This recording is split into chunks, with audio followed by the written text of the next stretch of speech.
Assalamualaikum warahmatullahi wabarakatuh. Baiklah, pada video kali ini saya akan mencoba ya untuk berbagi informasi ya mengenai alasan mengapa ya itu ujian nasional diganti dengan asesmen kompetensi minimum dan survei karakter. Tentunya pada video kali ini bukan hanya siswa yang perlu memahami, tetapi kita sebagai guru juga wajib ya harus mengetahui tentang AKM dan survei karakter. Ya, oleh karena itu, silakan simak videonya sampai habis ya. Saya ucapkan terima kasih bagi yang sudah klik tombol like dan subscribe untuk my channel 83. Kemudian yang belum klik tombol like dan subscribe silakan ya. Silakan di-share juga videonya dengan harapan video ini bisa bermanfaat bagi kita semua. Oke, kita akan lanjutkan ke slide selanjutnya. Perubahan ujian nasional ya, kita lihat situasi saat ini yang mana materi UN itu terlalu padat ya, sehingga siswa dan guru cenderung menguji penguasaan konten, hanya penguasaan isi ya, bukan kompetensi penalaran. Jadi UN seperti kita ketahui ada 4 mata pelajaran ya, kalau SMP ya, itu materinya memang terlalu padat ya. Kemudian UN menjadi beban bagi siswa, bagi guru, dan bagi orang tua karena menjadi indikator keberhasilan siswa sebagai individu. Nah, sedangkan siswa kita sudah menjalani pembelajaran ya selama 3 tahun, tetapi harus melewati UN karena UN merupakan indikator keberhasilan ya. Jadi UN seharusnya berfungsi untuk pemetaan mutu sistem pendidikan nasional ya, bukan penilaian siswa. Selanjutnya, UN hanya menilai aspek kognitif dari hasil belajar saja, belum menyentuh karakter siswa secara menyeluruh. Jadi hanya aspek pengetahuan saja yang kita bisa nilai berdasarkan hasil UN ya, sedangkan karakter siswa itu tidak bisa menjamin ya hasil UN-nya bagus, karakternya juga bagus, itu tidak ada jaminannya. Oke, sekarang arahan kebijakan baru ya sesuai apa yang dikatakan oleh menteri kita ya, bahwa tahun 2020 pun akan dilaksanakan untuk terakhir kalinya, yang mana tahun 2021 itu UN diubah atau diganti menjadi asesmen kompetensi minimum dan survei karakter. Dalam AKM atau asesmen kompetensi minimum, apa saja yang akan kita lihat dari siswa kita? Jadi ada 2 ya, ada kemampuan literasi dan kemampuan numerasinya. Literasi itu apa ya? Literasi itu kemampuan bernalar tentang dan menggunakan bahasa. Jadi bagaimana siswa kita dalam memaknai atau menalar ya tentang permasalahan yang telah mereka baca ya. Jadi bukan kemampuan membaca, tetapi kemampuan untuk memaknai apa makna yang terkandung ya dalam bacaan yang telah mereka baca. Kemudian kemampuan numerasi, yang mana kemampuan bernalar menggunakan matematika. Maksudnya siswa kita dapat menyelesaikan permasalahan yang dibaca dengan menggunakan kemampuan matematikanya ya. Di sini.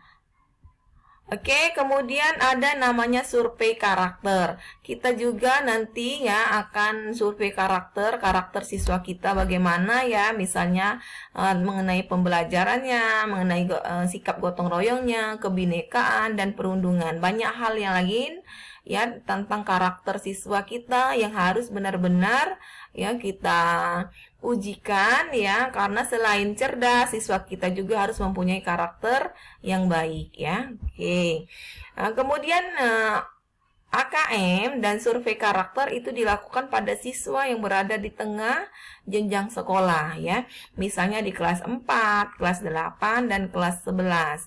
Sehingga mendorong guru dan sekolah untuk memperbaiki mutu pembelajaran ya, tidak bisa digunakan untuk basis seleksi siswa ke jenjang selanjutnya.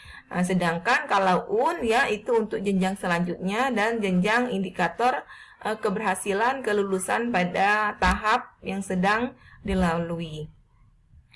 Selanjutnya ya, soal-soal literasi numerasi ya, itu mengacu pada praktik ya, baik pada level internasional seperti pada PISA dan TIMSS ya. Ini ya, jadi pada PISA dan TIMSS. Tentunya semuanya pernah mendengar PISA dan TIMSS ya. Oke, sekarang kita akan lanjut ke slide selanjutnya. Ini dia perbedaan antara UN, AKM, dan survei karakter ya. Di sini perbedaan yang pertama jenjang penilaiannya, saya kira tidak ada perbedaan ya. Kemudian levelnya, kalau UN itu pada tingkat nakhir, sedangkan pada AKM itu tingkat tengah ya, jenjang tengah ya, pendidikan ya. Bisa kelas 5 ya, bisa kelas 8 ya. Bisa dia kelas 11 ya. Ini ada opsionalnya, jadi ada pilihannya. Kemudian subjek siswanya ini kalau UN ya seluruh siswa, kemudian kalau AKM ya itu sebagai sampel saja siswanya ya. Sampel saja, jadi nanti dipilih secara random ya, dipilih berdasarkan dapodik, siswa yang berkemampuan tinggi, siswa yang berkemampuan sedang, dan siswa berkemampuan rendah di sini ya. Kemudian tingkat jenis tesnya high stake ya, tingkat tinggi. Kalau AKM ini low stake, tingkat rendah ya. Kemudian model soalnya di sini dilihat benar ya. Kalau pada UN itu pilihan ganda dan isian singkat ya. Tapi pada AKM itu ada pilihan ganda kompleks, kemudian ada menjodohkan, ada drag and drop, ada highlight, kemudian ada isian singkat, ada esai, dan ada soal interaktif ya. Jadi sangat lengkap sekali AKM ini ya. Kemudian periode tes ya, per siswa itu 4 hari seperti halnya kita ketahui UN biasanya 4 hari. Sedangkan pada AKM cukup 2 hari saja ya. Kemudian mode pelaksanaannya kalau UN semi online, kemudian kalau AKM itu full online ya. Oke. Bisa semi online juga dan offline untuk sekolah tertentu yang benar-benar susah kita mendapatkan jaringan internetnya. Kemudian metode penilaian, kalau UN itu CBT, kemudian kalau AKM itu CAT ya dengan MSAT ya ini. Oke, kemudian spesifikasi minimal infrasekolah ini ya. Jadi sekolah ada server sekolah, komputer klien. Jadi di sini kalau sekolah kita tidak sanggup ya, kita bisa menumpang di sekolah lain ya. Banyak sekali UN itu tidak dilaksanakan di sekolah asal ya, tetapi sekolah yang sudah menyediakan server yang benar-benar sanggup ya bisa untuk melaksanakan UN ya. Tapi kalau misalnya AKM itu di sekolah bisa ya, karena servernya tidak terlalu tinggi ya di sini ya. Karena kemudian pesertanya dibatasi 50 peserta, jadi hanya mewakili saja. Oke, ini demikian ya perbedaan antara UN, AKM, dan survei karakter. Kita akan lanjut ya.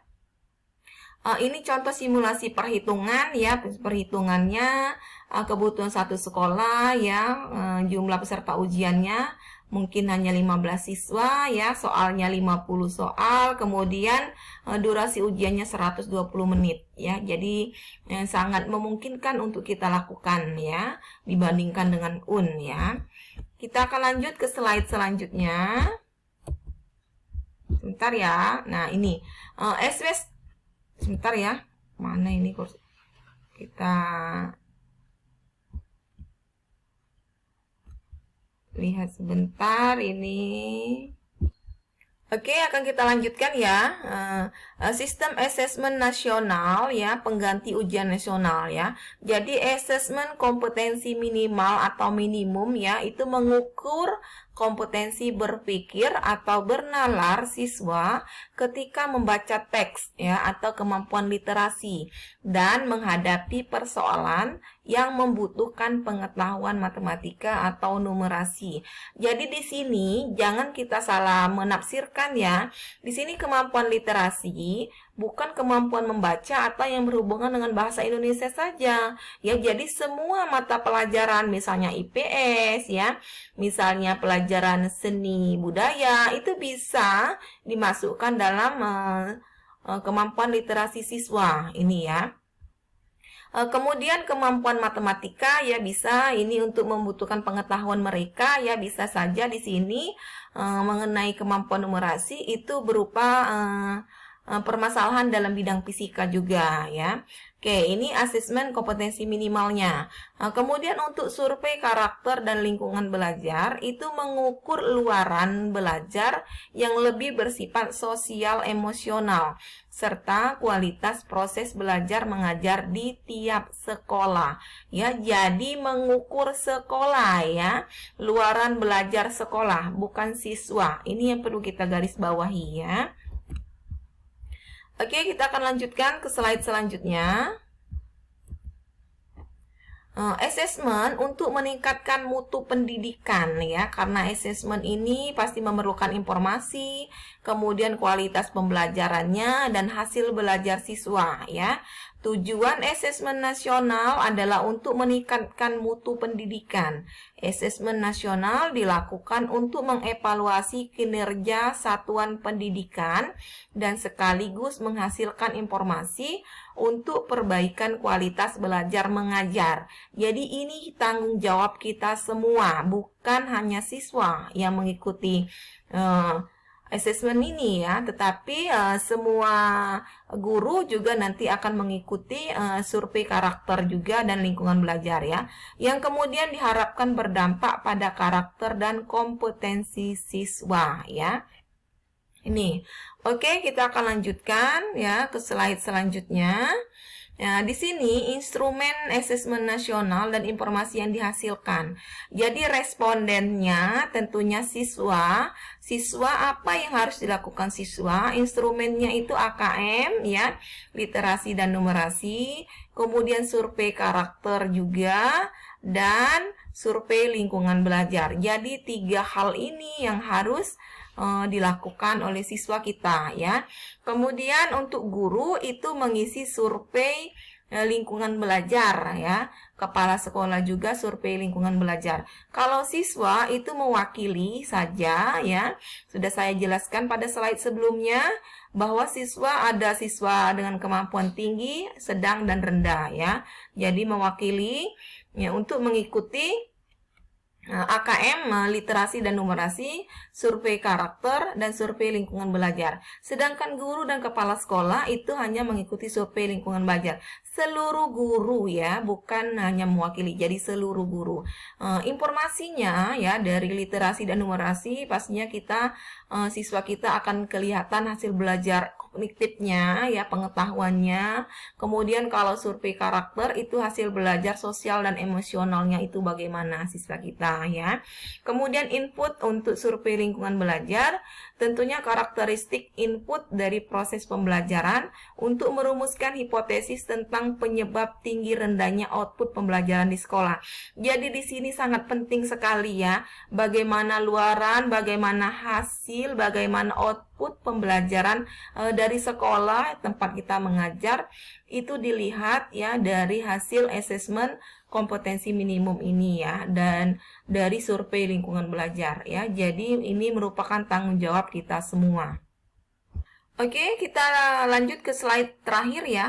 Komponen yang saling mendukung dan memperkuat dalam asesmen kompetensi minimum sudah saya jelaskan, literasi membaca ya, kemudian ada numerasi juga ya. Di sini literasi membacanya kemampuan untuk memahami, menggunakan, mengevaluasi, merefleksikan jenis tes dalam menyelesaikan masalah dan kapasitas individu sebagai warga negara dan warga dunia yang produktif ya.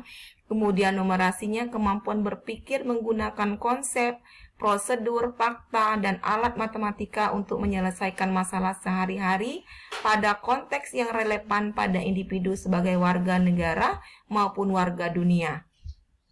Selanjutnya ada survei karakter tentang beriman, bertakwa, berakhlak mulia, bernalar kritis, mandiri, kreatif, gotong royong, kebinekaan. Survei lingkungan belajar tentunya tentang iklim keamanan sekolahnya bagaimana, iklim kebinekaan sekolahnya bagaimana, kemudian kualitas pembelajaran di sekolahnya bagaimana. Jadi inilah yang penting yang perlu kita pahami mengenai AKM, survei karakter, dan survei lingkungan belajar. Semoga video ini dapat bermanfaat bagi kita semua ya. Silakan klik tombol like dan subscribe ya, yang sudah Ibu ucapkan terima kasih. Kemudian silakan share juga videonya. Sampai ketemu pada video-video selanjutnya. Akhirnya saya tutup ya, saya akhiri. Wabillahi taufiq wal hidayah. Wassalamualaikum warahmatullahi wabarakatuh.